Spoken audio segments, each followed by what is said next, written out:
I mean, my attempt here is not so much to take position or put people into categories, whether it is Irfan Ahmad or Javed Gandhi, but to point towards a process of argumentation and then identify the nature and mechanism of the debate.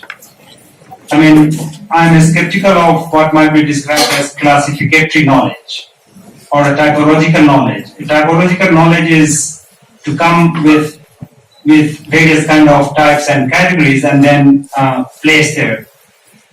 Having said that, I do think Javed Ahmad Gandhi, in particular, he relates to that kind of tradition of critique which was developed in Islamist thought in relation to Maududi, but not just limited to him. There is, of course, talking about Javed Ahmad Gandhi, one cannot forget the figure of Amin Hassan Islahi.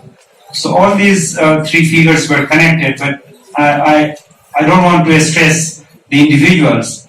But my interest is instead in the thought process, in the patterns, in the modes of critique, namely what qualifies as a subject of critique. What are the mechanisms when one uses, or what you can say or what you cannot say in subjects or in matters relating to critique.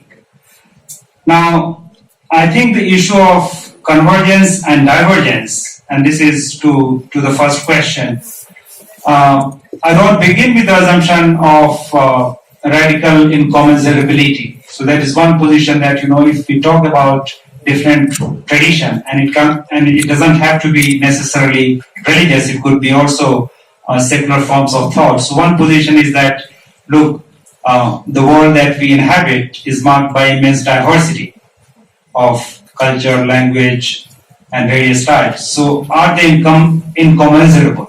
So that is one position. The other one is like you can substitute one for another. So I don't take position to say that this is the position of incommensurability or substitutability. What I do is to see that why certain position is presented as substitutes and certain other position is presented as incommensurable. And a task of the scholar should be to identify or to unveil that mechanism rather than allow oneself to be classified into either of those positions.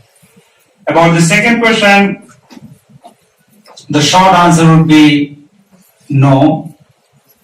And I would say that you have misunderstood the project of the book. Now, I'm not, of course, the histories of religion in the West and history of religion in the East, they are different, but at the same time, as historians would say, or this is one strand of historiography which is known as interactionist.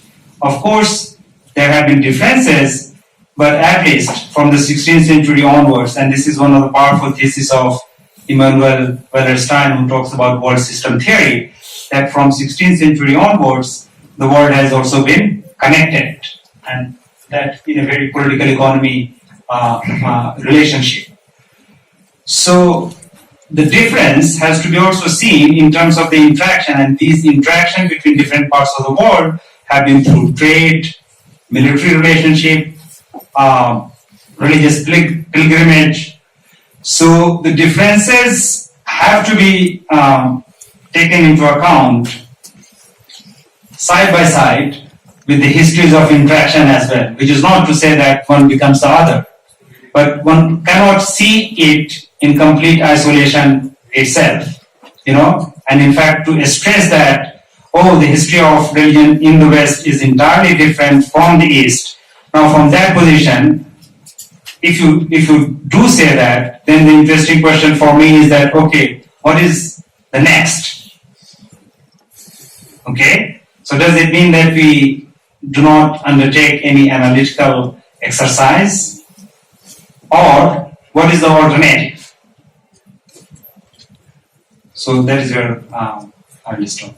Thank you. Thank you very much on that note.